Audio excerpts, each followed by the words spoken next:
오늘 설교 말씀은 빌립보서 1장 12절부터 18절까지입니다. 그러나 형제들아, 내게 일어난 일들이 도리어 복음을 진전시키는 계기가 된 줄을 너희가 알기를 내가 원하노라.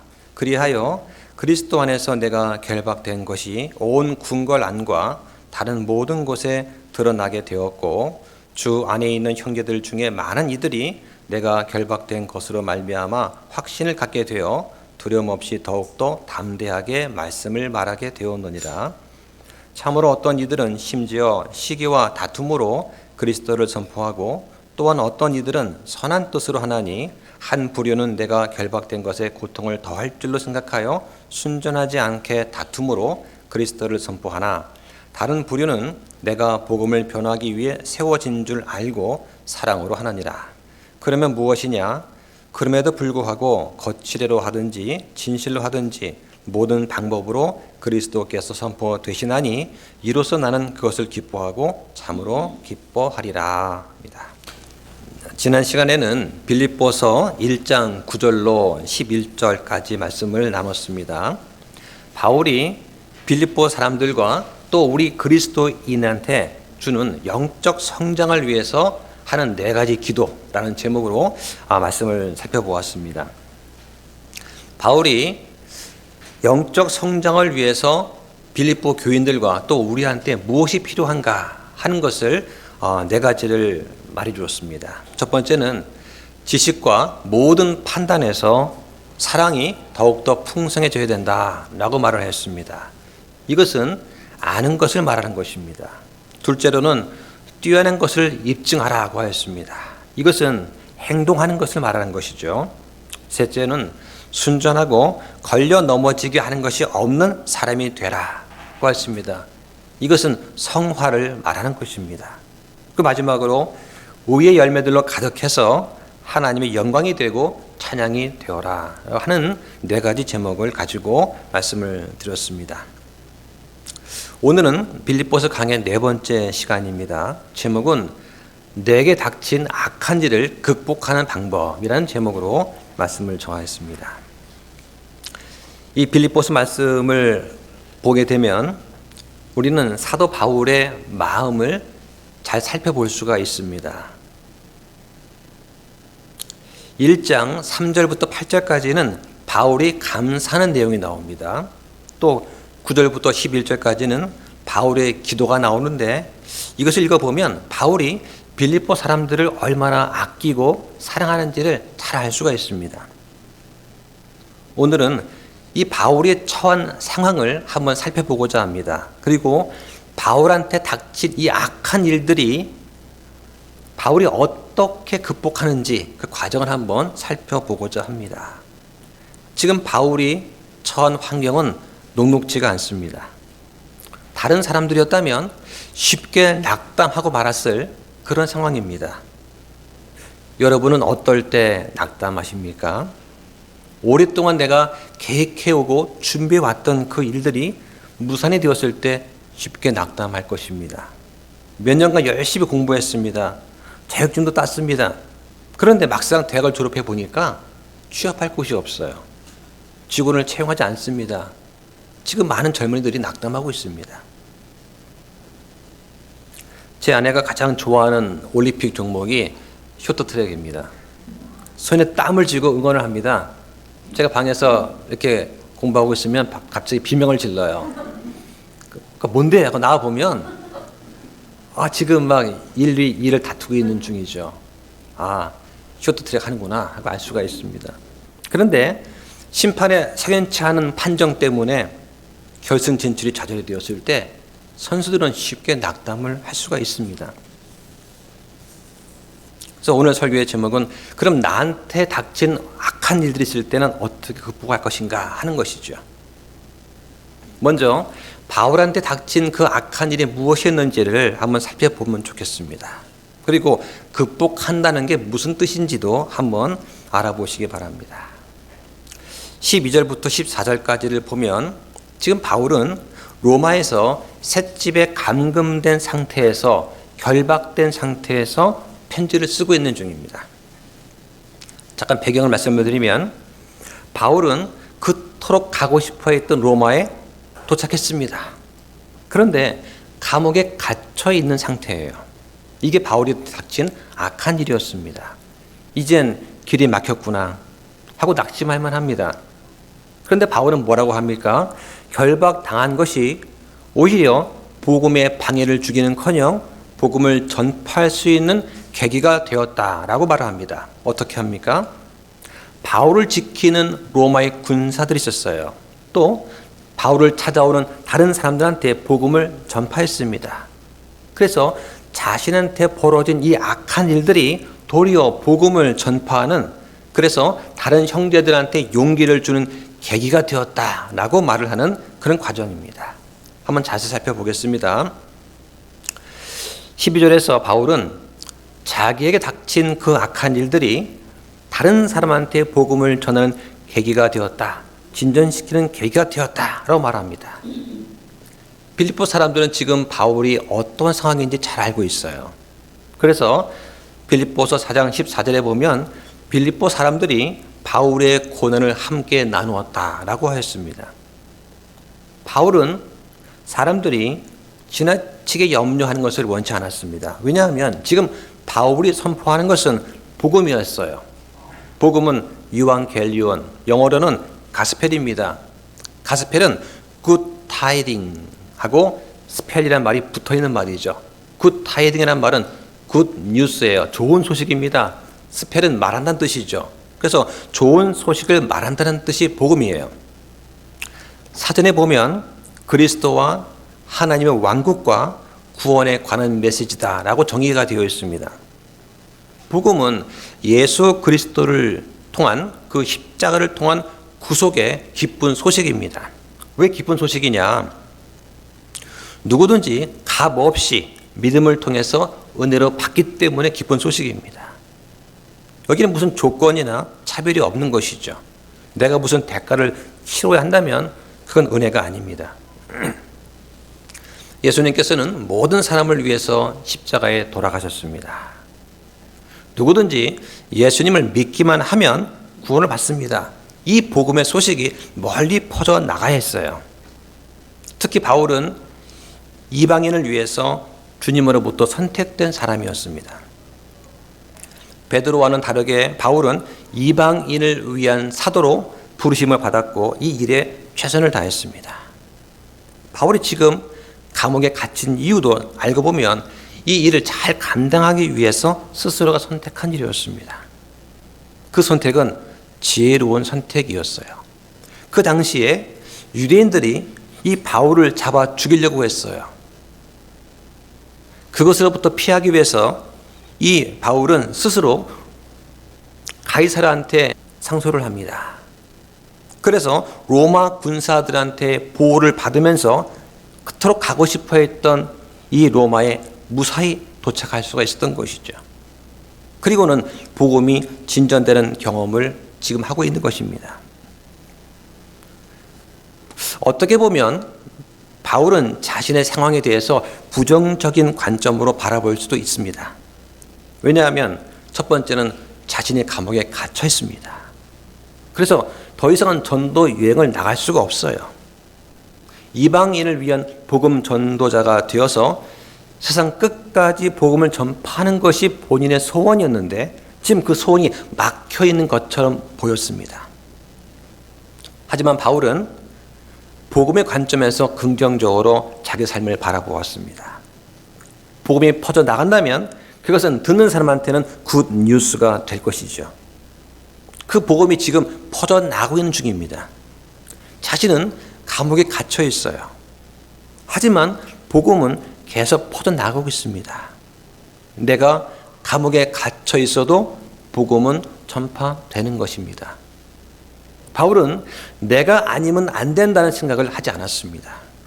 내가 아니어도 복음은 계속 전파되고 지역교회는 계속 세워집니다. 성장합니다. 왜냐하면 교회 주인은 예수님이니까 그렇습니다. 그렇지 않습니까? 그럼 바울이 갇혀 있는데 행동에 이렇게 제약이 있는데 어떻게 복음의 진전이 있었을까요? 계속 보겠습니다. 13절에 보면 결박된 것이 모든 곳에 드러났다고 했습니다. 이 바울은 지금 집에 감금되어 있어요. 그리고는 그리스도에 관해서 계속 가르치고 있습니다. 한번 찾아보겠습니다. 사도행전 28장입니다. 30절, 31절 보겠습니다. 바울이 자기의 셋집에서 만 2년을 거하며 자기에게 오는 모든 자들을 받아들이고 전적으로 확신 있게 하나님의 왕국을 선포하며 주 예수 그리스도에 관한 그것들을 가르쳤으나 아무도 그를 막지 못하더라 하였습니다. 지금 바울이 셋집에 감금이 된 것은 무슨 범죄를 저질렀기 때문이 아닙니다. 처음에 이 로마 교인들은 위대한 복음의 사도가 온다는 소식을 듣고 기뻐했을 것입니다. 그런데 바울은 죄수의 몸으로 호송이 되어 왔어요. 죄수의 몸으로 온다는 그 소식은 아주 수치스럽게 들렸을지 모릅니다. 그러다 보니까 이 바울이 처한 상황이 자연히 사람들의 관심거리가 되고 이야기거리가 되었습니다. 지금 같으면 여러 곳에서 기자가 막 와서 사진을 막 찍고 난리 났을 거예요. 그런데 알고 보니까 바울이 죄를 짓고 온 것이 아니라 복음 전파의 선한 일로 호송되어 왔다는 사실이 알려지게 되었습니다. 이 사실이 로마 교인들한테 큰 용기를 주게 되었습니다. 사실은 이 복음 선포 때문에 바울이 투옥 되었다는 그것이 로마 교인들한테는 복음 전파 사역을 위축시킬 수도 있었어요. 왜냐하면 복음을 전하는 자신들도 감옥에 갇힐 가능성이 있었기 때문입니다. 그런데 도리어 로마 교인들은 이것에 자극을 받아서 복음 전파 사역을 활발히 진행했어요. 무엇보다 이 고난을 대하는 바울의 의연한 태도 때문이었습니다. 바울은 지금 복음 때문에 투옥되었지만 조금도 비굴한 기색이 보이지 않았습니다. 과거 우리나라가 일본 식민지 하에 있었을 때는 교인들은 신사참배를 강요당했습니다. 그 당시 있었던 일에 대해서 제가 기사를 한번 보았는데요. 믿음을 지키면서 신사참배하지 않고 고문과 학대로 목숨을 잃은 주기철 목사님 같은 분이 계신 반면에 죽음에 두려워서 신사참배를 했던 그런 목사들의 이야기를 아마 아시는 분도 계실 겁니다. 누구나 목숨은 아깝고 죽음은 두려운 것입니다. 그런데 신사참배를 거부하면서 우리의 믿음의 선배들이 형장의 이슬로 사라져갈 때 목숨이 아까워서 신사참배하면서 목숨을 부지하고 교세를 확장하고 명맥을 유지해 왔던 그런 사람들이 있었습니다. 이해는 합니다. 나라면 과연 주기철 목사님 같이 했을까? 쉽지는 않았을 것 같아요. 근데 문제는 해방이 되고 감옥에서 풀려나온 그 고난당한 그 믿음의 사람들에 대해서 어떻게 행동했는가 하는 것입니다. 신사참배한 목사들이 와서는 함께하지 못해 미안합니다. 죄송합니다. 라고 했어야 마땅한데 뭐라고 했냐? 그래도 내가 신사참배를 함으로써 교회의 명백을 유지했다. 나는 교회를 지키기 위해서 신사참배를 했다라고 말을 한 것이죠. 그건 그리스도의 고난을 당한 사람들을 두 번 죽이는 악한 일이었습니다. 그 당시에 신사참배를 거부했던 교단은 지금 상당히 교세가 위축되고 있습니다. 반면에 했던 교단은 크게 성장을 했어요. 안타까운 일입니다. 바울은 어떠했습니까? 오히려 그리스도를 위해서 고난 당하는 것을 자랑스럽게 생각했습니다. 앞으로 주어질 의의 왕관을 바라보면서 기뻐했다고 디모데후서 4장 7절 8절에 말하고 있습니다. 이렇게 당당하고 의연한 태도가 바울을 바라보는 그 로마 교인들에게 고난에 대한 두려움을 극복하고 활발히 복음을 전파할 수 있게 했던 것이죠. 바울은 또한 자신을 찾아오는 사람들을 받아들이고 하나님의 왕국과 예수 그리스도에 관한 것들을 가르쳤습니다. 이렇게 해서 복음의 메시지가 온 궁궐 안에 알려지게 되었습니다. 13절에 보면 궁궐이 나옵니다. 이 궁궐은 로마 부대의 사령부나 총독의 관저를 말하는 것이죠. 그 당시에 로마의 행정장관들이 공무 처리를 하기 위해서 기존에 있던 궁궐들을 활용하면서 붙여졌던 이름입니다. 당시 바울의 경비를 맡았던 군사들은 황제의 친위대였다고 합니다. 로마의 군대 중 최강을 자랑하는 부대였죠. 그들은 카이사르 앞에 서기를 바라는 특별한 죄수를 담당하는 그런 사람들이었습니다. 그래서 사도행전 28장 16절에 보면 얼마간의 자유는 허락이 되었지만 바울은 여전히 군사들의 감시 하에 있었습니다. 그런데 이 군사들도 또한 바울의 복음 전파의 영향력 아래에 있었습니다. 이게 무슨 말이냐면 당시 군사들은 바울을 옆에서 지키고 있었습니다. 그런데 사람들이 바울을 찾아왔죠. 감옥에 갇힌 바울을 찾아온 그 사람들한테 바울이 복음을 가르칩니다. 그리스도를 알려줍니다. 그 내용을 군사들 옆에서 들을 수밖에 없는 거예요. 군사들은 지금 반강제로 복음의 정수를 듣고 있는 것입니다. 바울 서신을 쓴 저자의 직강을 듣고 있는 거죠. 얼마나 큰 복입니까? 분명 바울은 옆에 있던 군사들한테도 복음을 가르치려고 시도를 했을 것입니다. 그렇게 해서 경비병들은 바울 때문에 어쩔 수 없이 복음에 갇힌 자가 되었습니다. 그 경비병 중에는 나중에 회심한 사람이 나오지 않겠습니까? 빌립보서 4장 22절에 보면 빌립보 교회의 성도가 된 사람 중에 카이사르의 집안에 속한 자들이 나옵니다. 아마 그들 속에는 이 경비병들도 포함이 되어 있을 겁니다.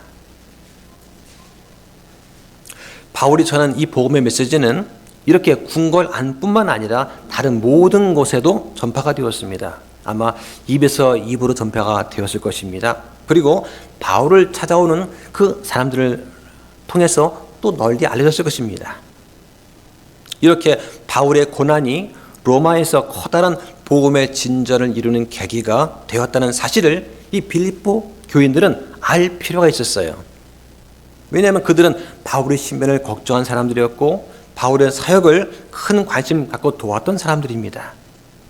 그래서 이러한 소식들이 아마 그 교인들한테는 큰 위로가 될 것이었습니다. 바울은 그래서 에바브로디도를 통해 가지고 이 편지를 주어서 성도를 안심을 시키게 됩니다.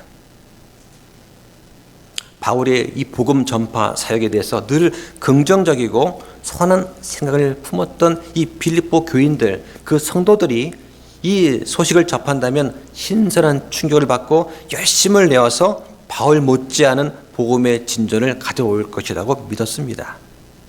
그래서 바울은 12절에 내게 일어난 일들이 도리어 복음을 진전시키는 계기가 된 줄을 너희가 알기를 내가 원한다고 말을 합니다.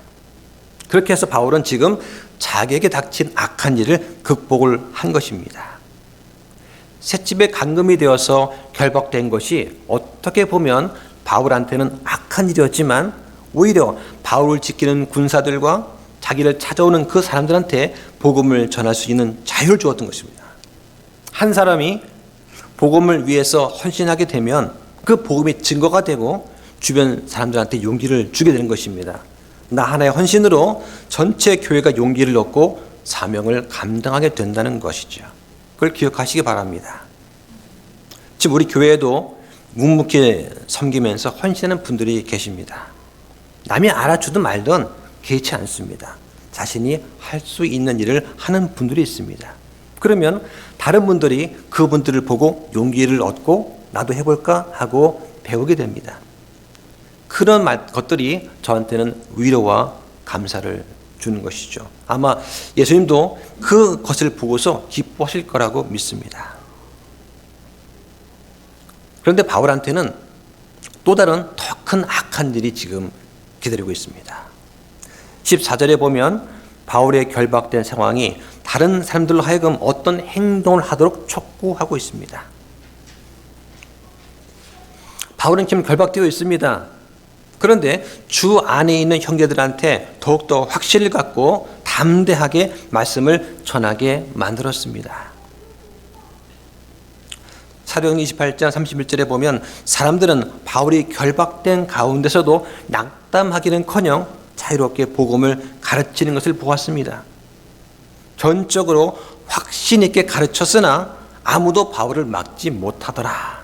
그것이 바로 빌립보서 1장 14절처럼 사람들이 두려움 없이 담대하게 복음을 말할 수 있게 한 원동력이 되었습니다.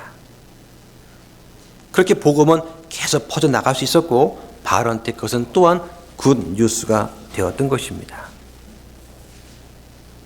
그럼 바울은 어떻게 악한 일을 극복했느냐?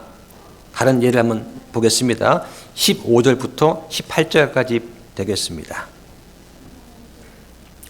15절에 보면 참으로 어떤 이들은 심지어 시기와 다툼으로 그리스도를 선포하고 또한 어떤 이들은 선한 뜻으로 하나니 한 부류는 내가 결박된 것에 고통을 더할 줄로 생각하여 순전하지 않게 다툼으로 그리스도를 선포하나 다른 부류는 내가 복음을 선포하기 위해 세워진 줄 알고 사랑으로 하느니라. 그럼 무엇이냐? 그럼에도 불구하고 거칠애로 하든지 진실로 하든지 모든 방법으로 그리스도께서 선포되시나니 이로써 나는 그것을 기뻐하고 참으로 기뻐하리라.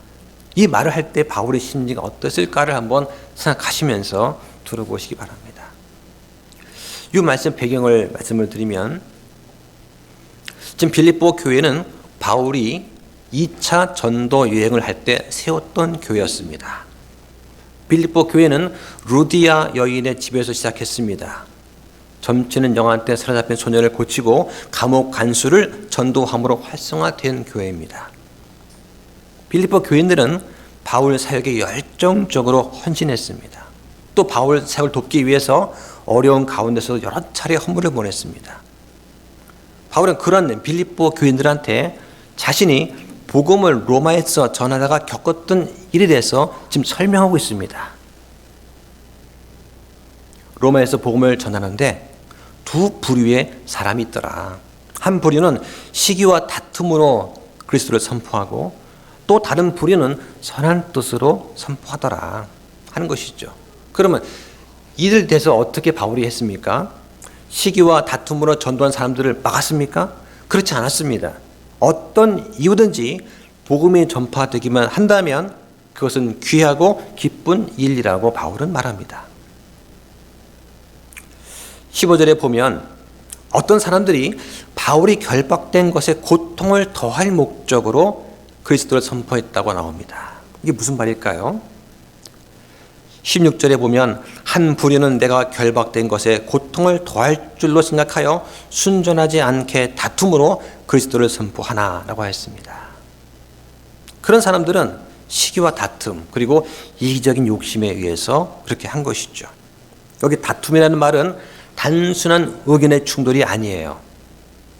진리를 따르지 않고 자신의 세력을 증대시키려고 분파적 세력 다툼을 하는 것을 말하는 것입니다. 개인의 이기적인 야망을 충족시키려고 했던 행위로서의 다툼이에요.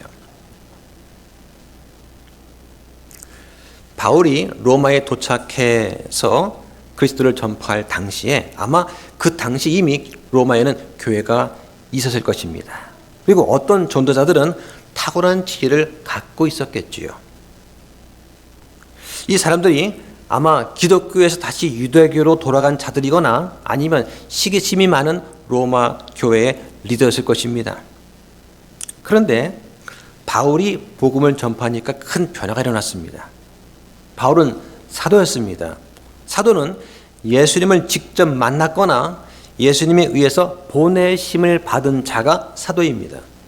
그런 바울이 복음을 능력 있게 선포하니까 많은 사람들이 믿게 되었습니다. 그 일이 온 궁궐과 많은 지역에 퍼져나갔습니다.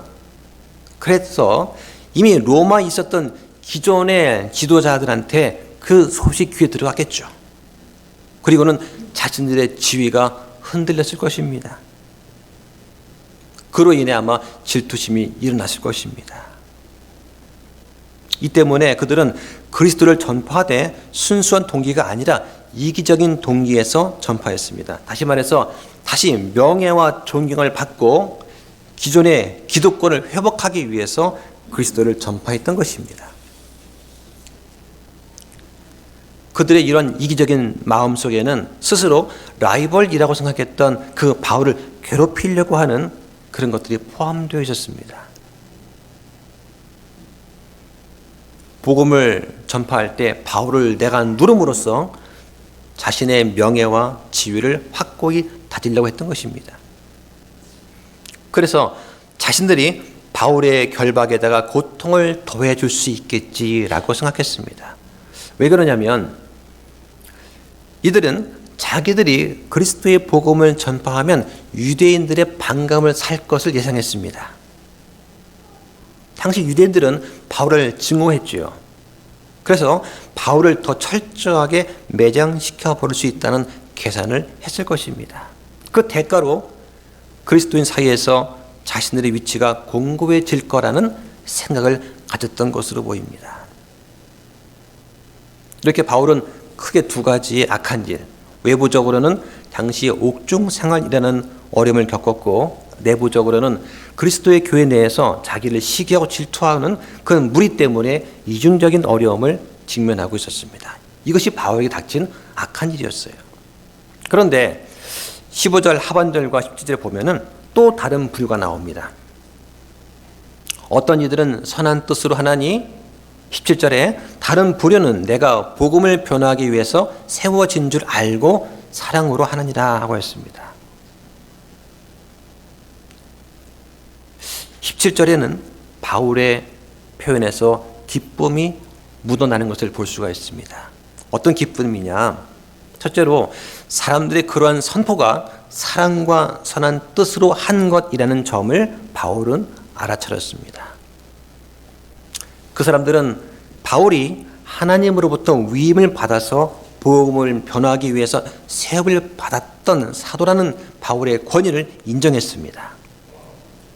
바울이 하나님께로부터 받은 능력과 은사들 그리고 사람들한테 받는 존경과 사랑에 대해서도 절대로 시기하지 않았습니다. 도리어 바울이 했던 것처럼 사랑이 그들의 동기가 되어서 그리스도를 선포했습니다.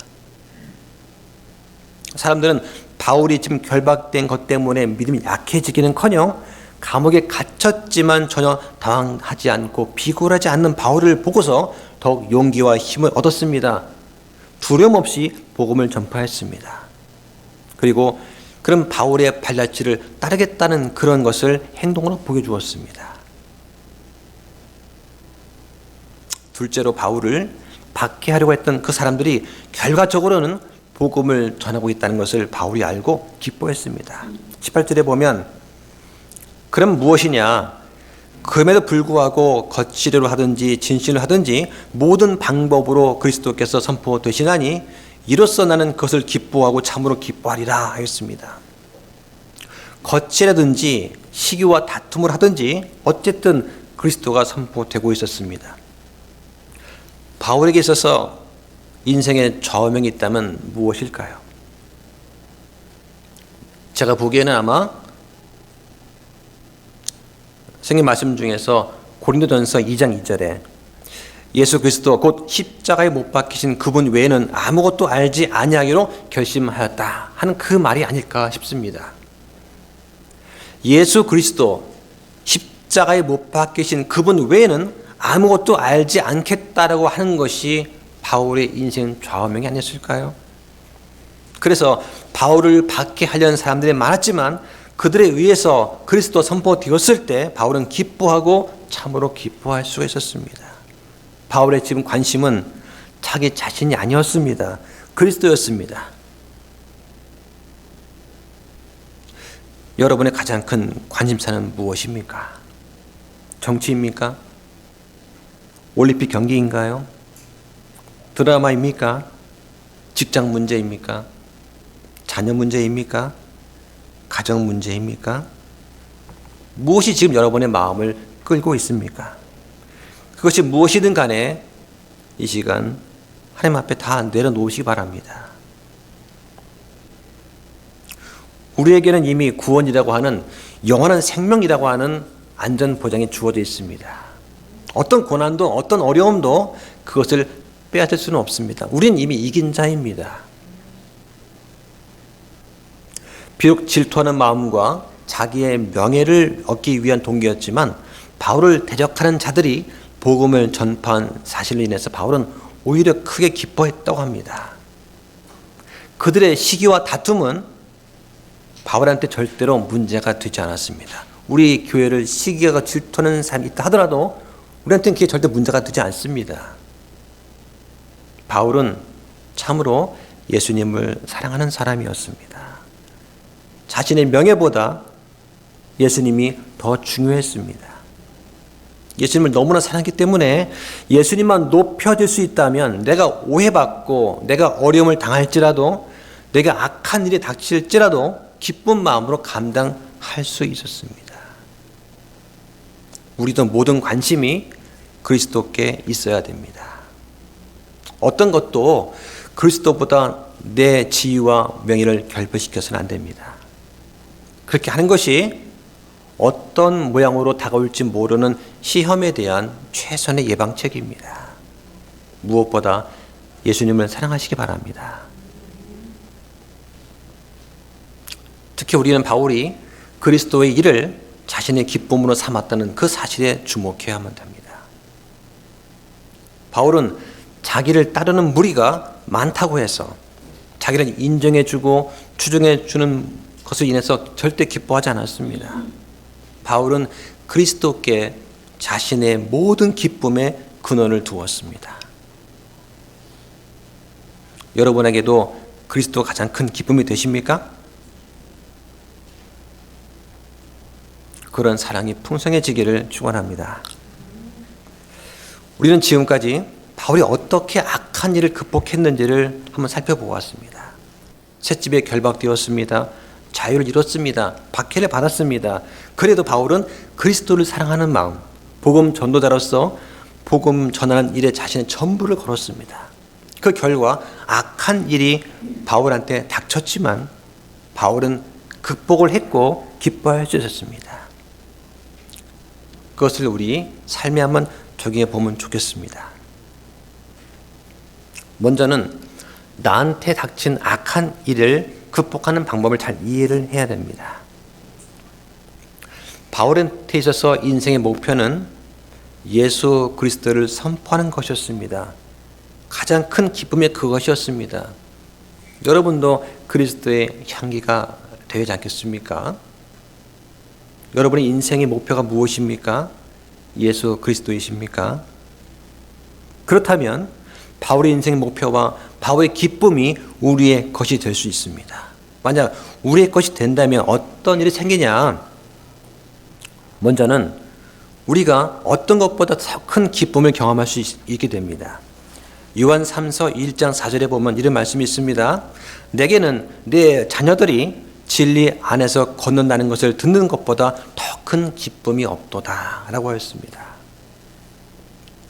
요한은 편지를 쓰면서 그리스도 안에 있는 자녀들이 진리 안에서 진리를 따라서 행한다는 것, 말씀을 지킨다고 하는 것을 듣는 것보다 더 큰 기쁨이 없다라고 말을 합니다.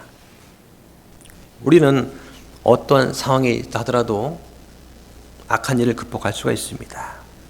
예를 들면 코로나로 인해서 병원에 혹은 집에 자가격리를 하고 있다고 합시다.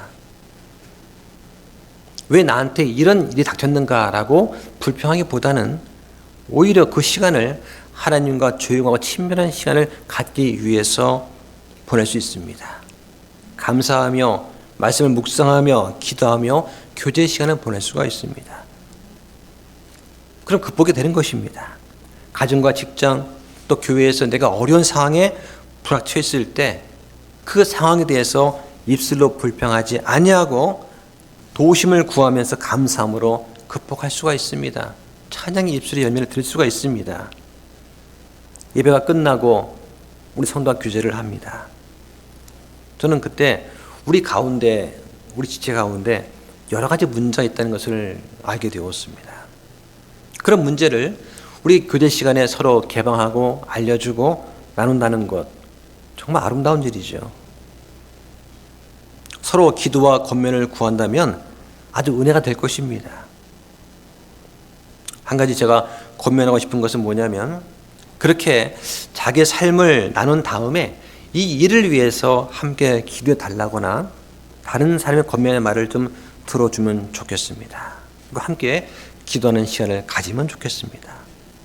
그런데 듣지 않고 내 이야기만 하고 끝내면 안 됩니다. 내 문제를 하나님께 내어놓고 여러 지체와 함께 기도함으로 성령의 역사가 있기를 구해야 됩니다.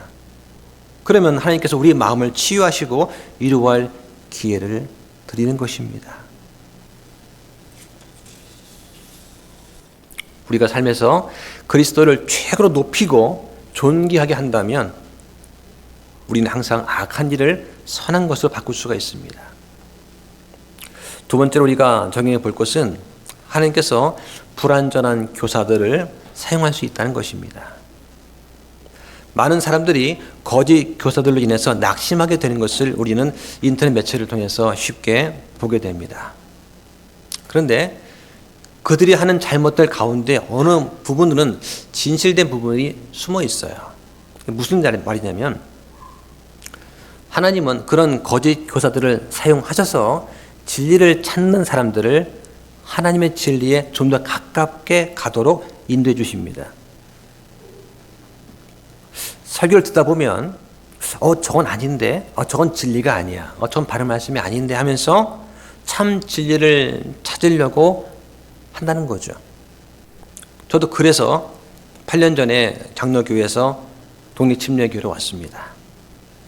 8년 전에 한국 교회에는 신사도 운동이 한참 붐을 이루고 있었습니다. 교회에서 방언을 부추기고 사람을 밀어서 쓰러뜨립니다. 찬양 집회에서는 같은 노래를 구절을 수십 번 반복하면서 방방 뛰고 사람들은 몽에 흘린 듯이 손뼉을 치고 몸을 흔들었습니다. 정상이 아니었습니다.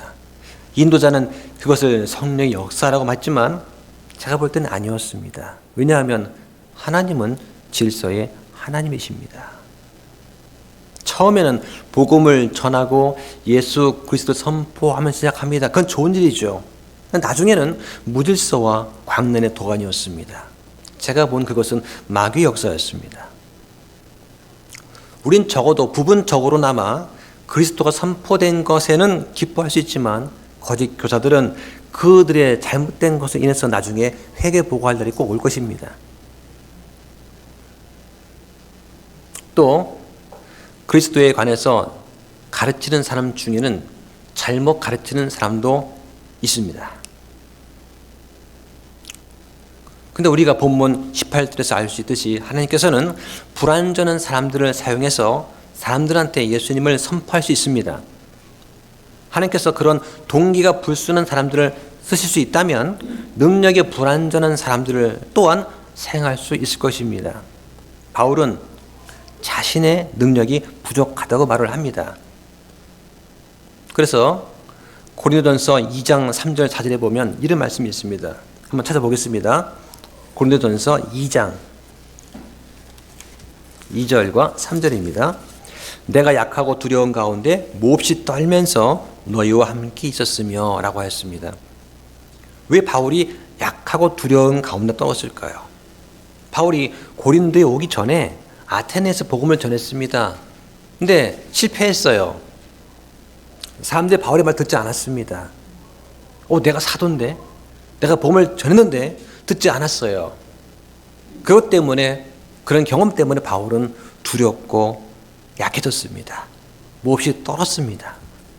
또 4절에 또 나의 말과 나의 복음 선포를 사람의 지혜에 유혹하는 말들로 하지 아니하고 성령과 권능을 실증함으로 하였다고 했습니다. 사람의 지혜에 유혹하는 말, 예를 들면 예수님 믿으면 복 받습니다, 만사 형통합니다 라고 하는 그런 것들이죠. 그런 것들로 하지 않았다는 얘기입니다. 하나님은 우리를 사용하십니다. 우리가 할 수 있는 만큼만 우리가 가진 것에 따라서 사용하십니다. 그리고 우리가 부족한 것이 있다면 그 어디든지 우리의 부족함을 채워주기 위해서 다른 누군가를 보내주십니다. 그렇게 해서 우리 화평침례교회가 세워졌습니다. 우리 교회가 그 증거입니다. 말씀을 정리하겠습니다. 바울은 무엇보다 그리스도를 높였습니다. 그리스도의 영광을 첫 번째로 구했습니다. 그 결과 악한 일을 극복할 수 있었습니다.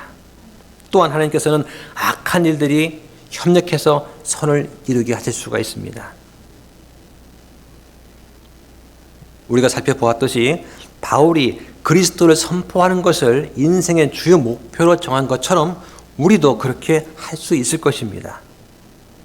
여러분 인생의 최우선 목표는 무엇입니까? 믿음을 드러내서 행할 때 우리의 믿음도 성장하게 됩니다.